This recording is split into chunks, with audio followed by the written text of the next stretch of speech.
Subscribe कीजिए। इस पर बहाने नहीं तराशने चाहिए। बाज़ लोग कहते हैं अच्छा जी पढ़ लेंगे, ये क्या हुआ?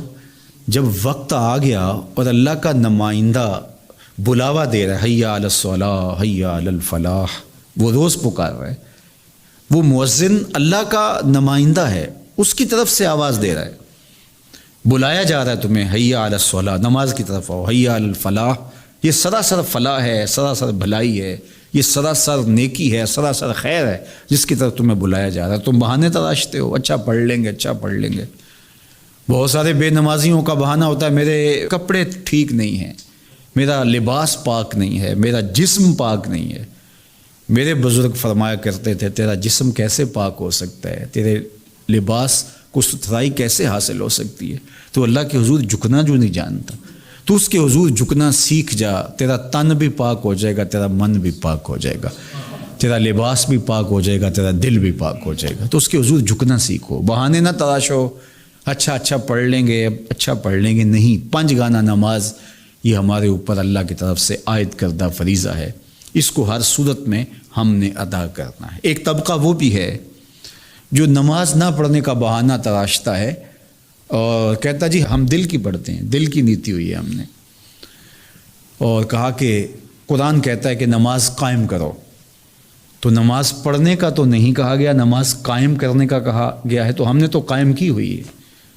और कुछ जाहिल लोग ऐसे लोगों के बहलावे में आ जाते हैं, ये तो बिल्कुल बादियो नज़र के अंदर जाहिल शख्स दिखाई दे रहा है, नमाज को कायम करने का मफहूम अपनी तरफ से खुद वज़ा कर रहा है। मुझे बताइए, जिस शख्स के सीने पे कुरान नाजिल हुआ, उस मोहम्मद अरबी से बेहतर नमाज को कायम करने का कौन जान सकता है?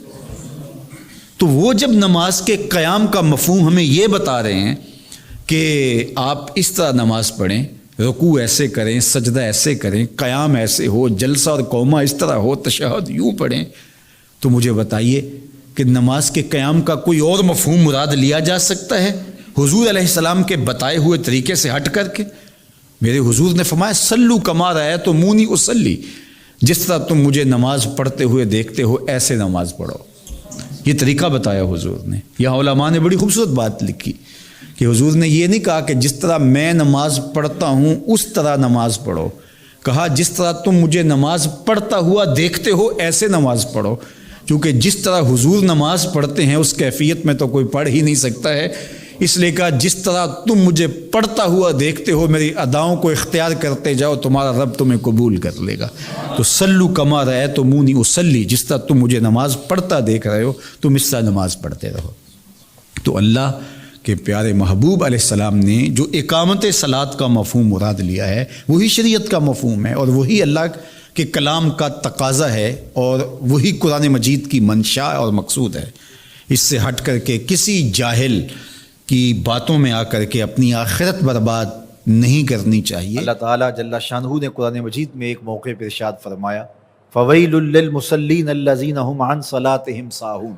सो खराबी है उन नमाजियों के लिए जो अपनी नमाजों से ही बेखबर है, नमाज पढ़ रहे हैं लेकिन उन्हें पता ही नहीं कि हमारी नमाज हमें बता क्या रही है, हमारी नमाज का सबक क्या है, उसके असरात ही उनके वजूद पे मुरतब नहीं होते। जबकि नमाज का लाजमी नतीजा ये है कि नमाज बुराई और बेहयाई से रोकती है। नमाज के नतीजे के अंदर ये चीज़ नसीब होती है कि आँखों को पाकीज़गी मिलती है, ख्यालों को तहारत मिलती है, सोचों को नूर नसीब होता है, बातन का तज़किया होता है, मन का तस्फिया होता है, अंदर सुथरा हो जाता है। नमाज पढ़ने वाला एक साले और पाकीज़ा इंसान बन करके मुआशरे का कारामद फ़र्द बन जाता है। लेकिन नमाज भी पढ़ रहा है और उसकी करतूतें भी ऐसी हैं कि अल्लाह की मखलूक उससे तंग है, तो कुरान कहता है कि वो नमाज से आगाह ही नहीं हुआ, उसने वो नमाज पढ़ी ही नहीं जो मकसूद शरीयत थी। उसने टक्करें तो मारी हैं लेकिन नमाज नहीं पढ़ी उसने। तो फरमाया वो लोग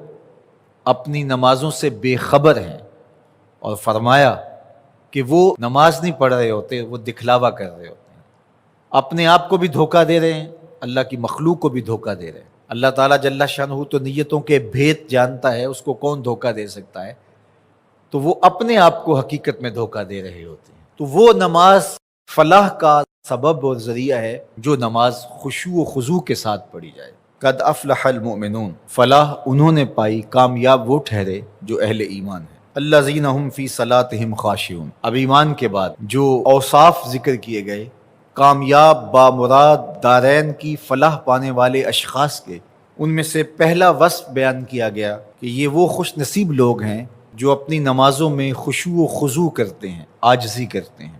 نماز کا خشوع یہ ہے کہ آداب کی رعایت کے ساتھ نماز پڑھی جائے، جو پڑھا جا رہا ہے اس کے معانی پر غور و فکر کیا جائے، دل بھی جھکا ہو، اعضاء و جوارے بھی اللہ کے حضور جھکے ہوئے ہو، دائیں بائیں التفات نہ ہو، اور پوری توجہ کے ساتھ اللہ کے حضور کھڑا ہو جائے۔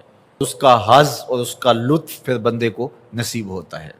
ہماری ویڈیو کو لائک شیئر ضرور کریے۔